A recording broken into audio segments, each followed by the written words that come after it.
Assalamualaikum warahmatullahi wabarakatuh. Mirsa Hijab Stories. Ujian adalah salah satu cara Allah untuk menguji keimanan hambanya. Allah memberikan ujian bagi para hambanya yang terpilih. Namun Allah juga berfirman dalam surat Al-Baqarah, La yukallifullahu nafsan illa wus'aha. Yang berarti bahwa ujian yang diberikan Allah tidak akan melebihi kesanggupan dari hambanya. Yang berarti bahwa setiap ujian yang kita alami, pastilah ada hikmahnya dan Allah sudah tahu bahwa itu sudah sesuai dengan takaran kemampuan kita. Berbicara tentang ujian, saat ini saya sudah punya narasumber yang menurut saya beliau ini sungguh luar biasa ujiannya. Pada umur 12 tahun, sang ibunda meninggal dunia. Tidak lama kemudian, setelah menikah dan memiliki 4 orang anak, suami tercinta dipanggil oleh Allah. Setelah itu, ayahanda meninggal dan yang terakhir, rumah kediamannya mendapat musibah kebakaran. Ya, seperti yang sudah kita ketahui, beliau adalah Umi Pipik, istri dari almarhum Ustadz Jeffrey Al-Bukhari.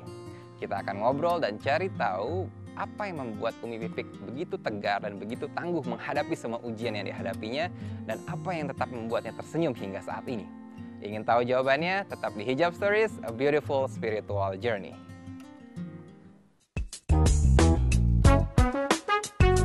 Pipik Dian Irawati atau yang lebih dikenal dengan nama Umi Pipik ini lahir di Semarang pada 26 November 1977. Umi Pipik adalah istri dari almarhum Ustadz Jeffrey Al-Bukhari atau yang biasa disapa dengan Uje.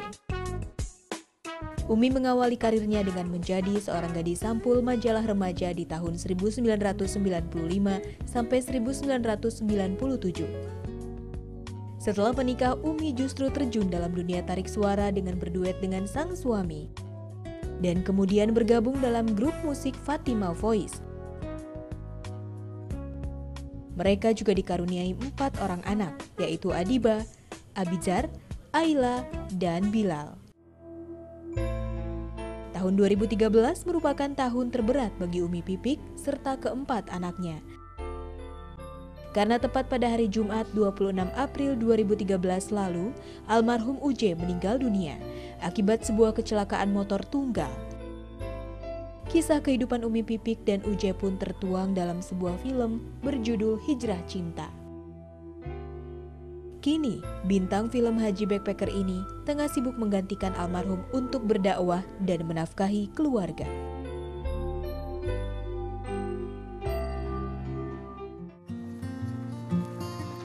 Assalamualaikum. Waalaikumsalam, Umi. Apa kabar? Baik, alhamdulillah. Gimana kabarnya, Umi? Alhamdulillah baik. Mengganggu nggak nih? Enggak, biasa kalau jam segini anak-anak udah urusan selesai anak-anak baru. Tapi anak-anak semua lagi sekolah ya? Alhamdulillah, lagi sehat semua. Sebelumnya udah terlihat seperti semua sehat lagi, ceria lagi. Alhamdulillah, harus gitu dong. Apa rahasianya nih? Rahasianya, hidup itu jalani dengan tawakal aja. Tawakal ke Allah, kan udah jelas. Perbaiki saja urusan akhiratmu, aku akan memperbaiki urusan duniamu. Kalau kamu jaga agama Allah, Allah akan jaga kita, udah pasti gitu kan. Seberat apapun ujian. Seberat apapun, jadi... Tapi Umi ini kan spesial ya, dalam artian ditinggal almarhum Uje, kemudian yang terakhir rumah dapat musibah. Ayah, lagi. sebelumnya ayah Oh, dulu, sebelumnya ayah. meninggal. Jadi 3 kali 3 in 1 nih. 3 in 1. Itu kalau bukan wanita yang hebat, yang kuat itu pasti sulit, Umi. Ya sebenarnya sih nggak ada yang sulit sih ya. Kalau kita tahu bahwa hakikatnya ini semua ujian, pasti Allah yang mendatangkan ujian. Kalau di sekolah kita kepilih jadi ketua OSIS, berarti kan kita menjadi orang pilihan yang memang dipercaya. Yang tanggung jawab lebih besar dibanding Tanggung jawab. Dan saat Allah memberikan semua ujian kepada semua hambanya, sudah pasti Allah tahu takaran-takarannya. Dia mampu. Gak mungkin Allah lebihi takarannya, Allah udah tahu takarannya. Dan sudah pasti ya masa kita kepengen diperhatikan Allah kita nggak mau. Jadi akhirnya ya tugas kita balik memperhatikan Allah kan gitu. Saat kita sama-sama kita dekat dengan Allah 1 langkah, Allah akan dekat kita 2 langkah. Kita dekat 2 langkah, Allah 4 langkah. Jadi gitu. Lalu bagaimana Umi memberikan pemahaman yang Umi pahami sekarang ini kepada anak-anak? Mereka masih kecil. Justru anak-anak saya itu saya lihat mereka anak-anak yang hebat karena dengan mereka keadaan mereka masih kecil, tapi mereka akhirnya dewasa sendiri karena mereka melihat dengan mata mereka langsung, oh ujian itu seperti ini loh. Oh semua yang mereka rasakan, yang saya rasakan mereka pun merasakan. Kayak pas abisnya meninggal, dia melihat. neneknya meninggal, kakeknya meninggal, bapak saya, dia pun melihat saat detik-detik sakaratul maut, mereka melihat. Saat kebakaran rumah, mereka pun juga melihat, merasakan bahwa mereka lagi tidur, bangun, rumah sudah penuh dengan asap. Jadi akhirnya saya pikir anak-anak saya dari kecil sudah ditempa dan mereka tetap bisa menjadi anak yang Itu luar biasa. Dan mereka tidak pernah bertanya, Umi, kenapa kita dikasih ujian terus? Mereka tidak pernah bertanya seperti itu. Kita ngobrolnya di sana, di sana aja katanya. Biar sambil enak. Saya bikinin minum nanti. Waduh, alhamdulillah. Jadi anak-anak saya sih alhamdulillah nggak pernah ya bertanya seperti itu. Karena ya saya ajarkan ke mereka bahwa kalian harus bersyukur saat soal rumah. Saat rumah kita kebakar, kita nggak punya rumah, masih banyak orang-orang yang peduli, yang memperbolehkan rumahnya ditempatin. Ya, seperti itu. Dan kamu coba bayangin saat kamu tidur di rumah, lalu rumah kamu, lihat saudara-saudara di Palestina lagi tidur, rumahnya dibom. Akhirnya saat itu kehilangan orang tuanya, kehilangan rumahnya. Kita istilahnya begitu, rumah masih ada, masih bisa diperbaikin. Gitu. Dan kamu masih bisa tidur di tempat yang enak, walaupun mungkin rumah orang gitu kan. Itu. Jadi anak-anak saya alhamdulillah mengerti dia. Tidak pernah mengeluh dan menikmati, begitu layaknya anak-anak. Jadi kita buat es buah nih Ya, sekarang boleh, ya. Oke, ya. baik. Pemirsa, jangan kemana-mana, tetap di Hijab Stories, a beautiful spiritual journey.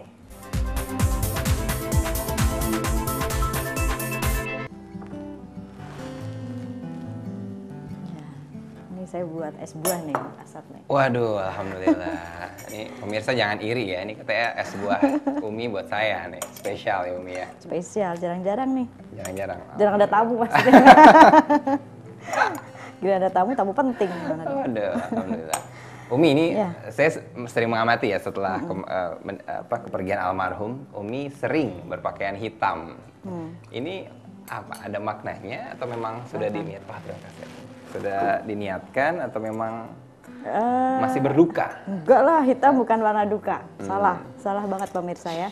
Jadi hitam buat saya itu lambang bahwa diri saya masih kotor, yang harus terus belajar. Kalau putih kan kayaknya udah bersih gitu ya. Jadi tetap terus sampai sekarang juga, aduh belum jadi orang baik. Maksudnya belum bener, terus memperbaiki diri supaya diingetin terus gitu ya. Hitam buat saya lambang tawaduan, supaya ya Allah ajarkan saya dididik terus tawadu, rendah hati gitu. Jadi ya. bukan lambang berduka ya, justru Bukan. sebagai lambang pengingat bahwa diri ini masih banyak dosa. Kalau ada ya. orang yang pernah bilang, ada orang, "Wah, Umi harus meninggalkan baju hitamnya karena baju hitam itu sial." Itu salah banget. Allah tidak pernah memberikan takdir yang buruk kan gitu. Iya, benar-benar. Dan sekarang Umi kegiatan banyak menggantikan almarhum ya dalam berdakwah. Iya, dituntutnya begitu. Padahal kan itu Padahal nggak kepengen sebenarnya. enggak. Untuk, aduh saya mah bodoh ilmu, nggak punya ilmu apa-apa gitu. Jadi takdir ini kan Allah yang memberikan takdir. Setelah almarhum meninggal, kan bukan saya yang minta sama semua jamaah nanti undang saya ya. Iya. Tapi terus dituntutnya seperti itu, keliling gitu ya. Orang undang, ya akhirnya, aduh saya harus menyampaikan apa? Oh, ya sampaikan walaupun satu ayat kan, tapi sampaikan apa yang sudah pernah saya alami. Gitu kan. Bagaimana saya bukan ustazah, saya hanya ingin memotivasi bahwa semua perempuan, nggak ada perempuan yang lemah kan gitu. Perempuan harus kuat, karena memang perempuan itu kuat. Umi semakin berat nggak setelah kepergian almarhum mendidik anak, berdakwah, kemudian harus mengurus rumah, mencari nafkah juga. Berat sih enggak sih, saya pikir saya karena menjalani ini semua. Karena sebelum almarhum meninggal pun juga kan beliau hampir setiap hari dakwah. Jadi saya lebih banyak sama anak-anak. Jadi mungkin terbiasa nggak ada almarhum. Tapi perbedaannya ya ini untuk selamanya. Kalau waktu ada almarhum kan malam masih pulang, masih kumpul, pagi masih bisa sama-sama dengan anak-anak.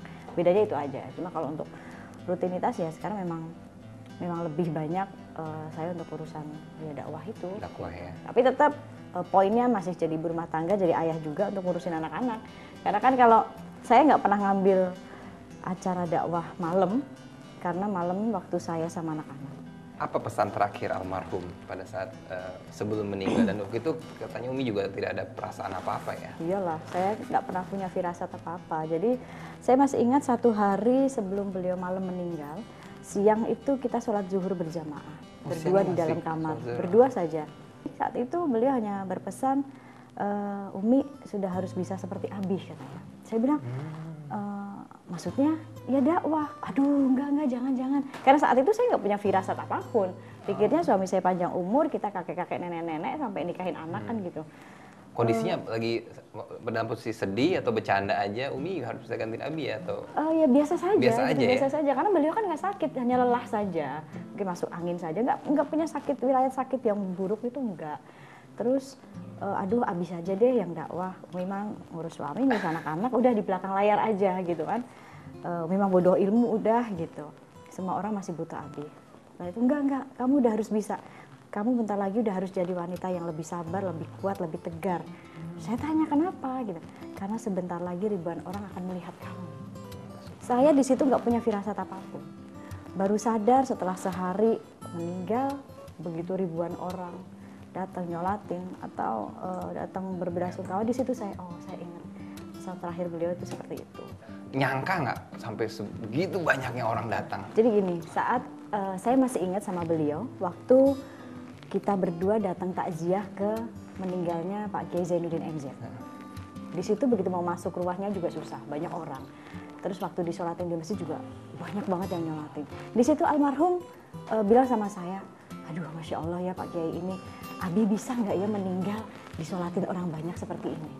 Nah kalau beliau makan Kiai, pantas, amin siapa? Ustadz juga kata orang, waktu itu beliau bilang begitu.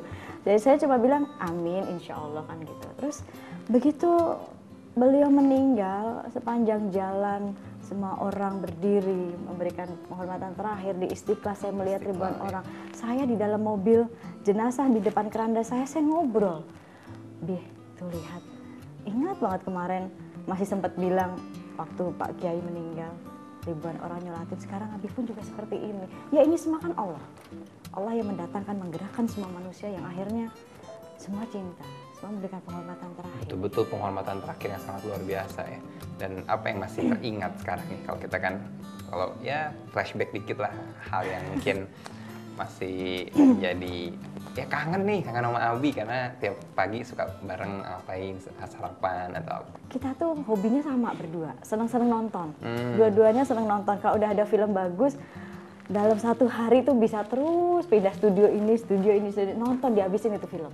Di bioskop? Jadi, di bioskop. Nah sejak kepergian beliau, saya juga hobi nonton, tapi masih belum berani untuk nonton ke tempat-tempat yang pernah sering kita datangin yang gak kuat pasti gitu. Dan Umi juga punya pengalaman waktu pertama kali bertemu dengan almarhum ini kan sangat berliku ya. Nanti kita bahas setelah ini ya Umi ya. Oke. Pemirsa, setelah ini kita akan mendengar cerita langsung dari Umi Pipik bagaimana awal pertama kali Umi Pipik berkenalan dengan almarhum Ustadz Uji. Tetap di Hijab Stories, a beautiful spiritual journey.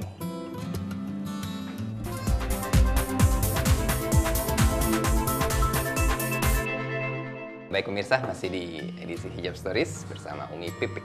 Umi, ada satu ayat Al-Quran di surat Al-Imran ayat 139 yang bunyi artinya adalah bahwa janganlah kamu bersikap lemah dan juga bersedih hati padahal kamu orang-orang yang tinggi derajatnya jika kamu beriman.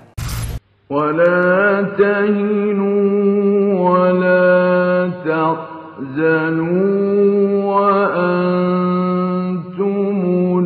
الْأَعْلَوْنَ إِن كُنتُم مُّؤْمِنِينَ. Bagaimana Umi memaknai ayat dari Iya betul sekali, bahwa ini sebenarnya untuk semuanya ya, semua hamba-hamba Allah itu bahwa ya tadi bahwa la yukallifullahu nafsan illa wus'aha di Al-Baqarah, bahwa Allah tidak akan memberikan ujian di luar batas kemampuan hambanya. Allah tahu batasan-batasannya. Allah tahu takarannya. Kalau takarannya 150 cc nggak mungkin dilebihin 200 cc sama Allah. Allah lebih tahu. Dan kalau kita meyakini bahwa semua ujian itu adalah kasih sayang Allah, pasti kita akan menjalani hidup dengan tawakal, mencari Allah saja. Nggak akan pernah pusing dengan urusan-urusan duniawi. Bukan kebahagiaan yang membuat kita bersyukur. Kalau kebahagiaan membuat kita bersyukur, berarti saat susah kita nggak bersyukur. Tapi dibalik, saat kita bersyukur di situ kita akan bahagia. Apapun keadaan. Apapun keadaannya kan la in syakartum la azizanakum wa la in kafartum inna azabi lasyadid. Ulaika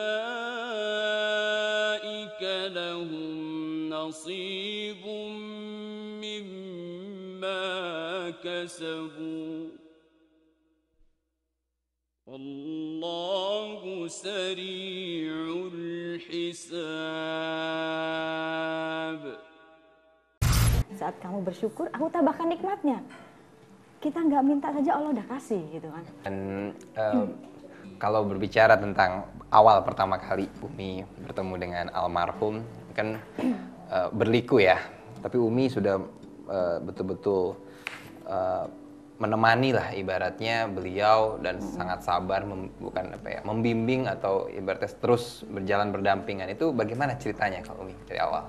Ya kalau dari awal sih memang saya itu kan dulu tahun 97 masih di dunia model ya, di salah satu majalah. Terus bertemulah beliau, saya sama Gugun saat itu. Gugun Gondrong. Kalau Gugun itu kan sudah menjadi kakak-kakaknya para model lah gitu, yang selalu menjadi hero, menjadi penolong gitu kan.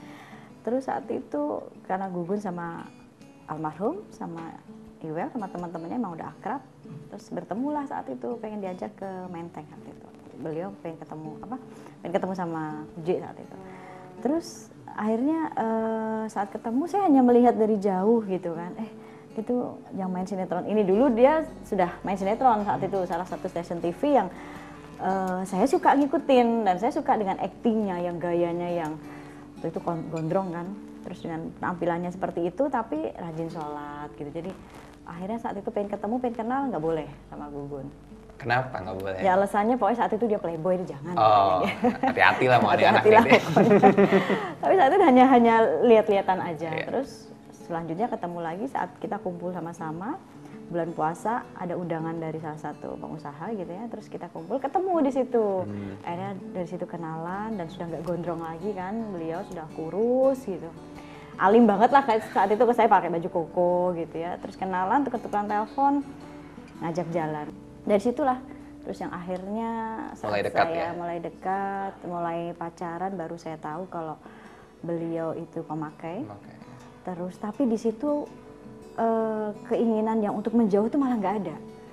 Bahkan teman-teman saya semua itu yang ngapain sih pacaran sama dia gitu, Iya. nggak punya apa-apa, kadang ribut terus gitu ya, kadang minta duit apa segala macam gitu kan. Tapi sesuatu yang akhirnya saya seperti yakin bahwa ini loh jodoh saya gitu, ini loh imam saya, nanti kamu bahagia sama dia gitu. Yang akhirnya tidak mau lepas dan tetap terus kepingin bikin beliau sembuh gitu kan, pengen ngejaga lah. Setelah di situ akhirnya punya keinginan, ya udah kita nikah. Saat itu belum punya apa-apa dan belum jadi seperti Berapa ini. lama prosesnya sejak berkenalan sampai bernikah? Berkenalan Setahun? kita sempat 6 bulan pacaran lah gitu. Terus akhirnya menikah. Setelah menikah akhirnya ya dari situ beliau nggak langsung seperti ini. Ada prosesnya ya? Ada proses dan ya luar biasa lah dalam proses itu. Dan Umi ya. pun berhijab pada saat setelah menikah ya Umi? Setelah menikah memang disuruh harus berhijab sama Umi. Karena sebelum saat kita bilang sama Umi mau menikah, almarhum bilang begitu bahwa Umi mengajukan syarat itu tadi. Yang pertama pakai jilbab, terus sholat, terus sembuhin Uje gitu. Harus sabar karena dia kalau udah marah ya luar biasa gitu. Karena kan ya memang saya mengakui seseorang yang pecandu narkoba itu dia kan darahnya sudah bercampur dengan zat adiktif yang akhirnya dia susah emosional, mengontrol. temperamen segala macam, dan itu memang kita harus mampu menguasai itu. Dan momentum berhentinya kapan? Saat itu beliau itu ngimpi saat tidur, saya masih nemanin tuh siang, dia bangun, dia ketakutan yang saya nggak mau mati nih. Kenapa? Karena dia di situ dia cerita bahwa mimpinya ya dia dikubur, dia disiksa gitu kan, dia melihat jasadnya dia sendiri dan akhirnya dia timbulkan rasa benci kepada narkoba itu. Almarhum romantis nggak? Banget.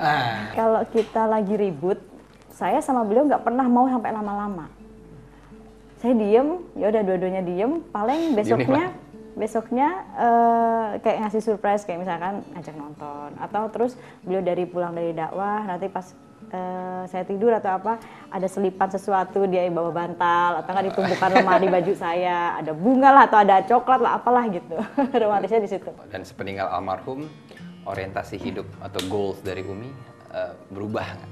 Berubah, pasti berubah, karena dulu apa-apa ada beliau Iya. gitu ya, dan sekarang Rely on him banget lah ya. harus benar-benar jalan. Dan saya masih ingat sih, saya itu dari umur 12 tahun kan memang sudah ditinggal ibu saya, yang akhirnya sekarang saya ngerasain anak saya Ya nomor satu, waktu kemarin 12 tahun ayahnya meninggal. Pas persis 12 tahun. Jadi di situ saya ngerasain perasaan anak saya seperti apa. Saya takutnya waktu itu anak saya akan menjadi seperti saya. Tapi ternyata luar biasa. Mereka anak-anak saya yang tough, yang bahkan saya dapat pelajaran berharga itu dari Adiba sebenarnya. Waktu begitu suami meninggal, saya ke UGD, saya tanya mana suami saya gitu kan, karena posisinya sudah ditutup kan. Saya pikir masih yang diperiksa apa segala macam, saya berontak, saya nggak itu, sampai akhirnya dikubur, saya masih belum terima. Saya diam saja, saya kunci mulut saya cuma diam, di pikiran saya cuma bertanya kenapa ada apa, kenapa secepat ini maksudnya gitu. Sampai akhirnya pas malam tahlilan, teman-teman saya bawain makanan semua, saya nggak mau makan. Manusiawinya, bodohnya kalau perlu mati sekalian di situ gitu. Emang kalau mati dikubur bareng-bareng selesai masalah gitu. Diadilinya juga sendiri-sendiri gitu. Yang akhirnya Adiba datang bawain makanan ke saya, dia mau suapin saya masih tetap bilang, Umi nggak lapar, kakak aja. Setelah gitu dia taruh makanannya, dia kesel, dia bisikin ke telinga saya, memangnya kalau Umi begini terus bisa bikin Abi hidup lagi? Ya. Nanti kalau sakit siapa yang ngurusin kami? Saya seperti, ini kepala seperti dijedokin ke tembok, jeder, kamu lihat tuh anak kamu gitu kan. Anak kamu aja bisa, yang harusnya dia menangis, meraung-raung. Waktunya dihabiskan di pesantren. 2 minggu sekali baru pulang, kadang ketemu sama ayahnya, kadang enggak kan gitu. Tapi dia bisa mampu kuat di situ. Akhirnya saya bangkit, oh saya masih punya anak-anak, gak boleh egois, saya punya Allah. Baru saya jalani masa idah sampai sekarang. Oke, baik Umi, terakhir notes dari Umi bagi pemirsa, ini kan acara hijab sebenarnya ya. Acara hijab stories, mungkin banyak pemirsa yang terinspirasi juga oleh cerita Umi, juga ingin mungkin memakai hijab tapi belum yakin, silakan. Ya, untuk pemirsa, soal hijab ini ya. Hijab ini, hijab saya bukan jaminan saya masuk surga, bukan. Tapi setidaknya saya kepengen menjadi wanita ahli surga, kan gitu. Jadi wanita soleha harus, tapi jangan merasa lebih soleha dari orang lain. Jadi orang baik wajib, tapi jangan merasa lebih baik dari orang lain. Tapi terus minta dituntun Allah untuk terus setiap hari belajar menjadi orang baik, terus berubah lagi sampai akhirnya minta diakhirkan dengan kebaikan, husnul khotimah, itu aja. Alhamdulillahirrahmanirrahim. Oke, terakhir nih buku ini ada saya kayak di dalam. Ada Uminya juga di situ. Terima kasih banyak. Terima kasih banyak. Tanda tangannya yang belum. Oh iya, nanti tanda tangannya juga. Umi makasih banyak Sama-sama, waktunya, sama-sama. sangat saya sangat terinspirasi dan semoga Umi tetap tabah dan juga tetap semakin Amin. lebih kuat dan semakin bisa lebih bermanfaat bagi yang lain. Oke, baik pemirsa, sekian edisi Hijab Stories bersama Umi Pipik. Semoga bisa memberikan manfaat bagi kita semua. Wabillahi taufiq wal hidayah. Wassalamualaikum warahmatullahi wabarakatuh.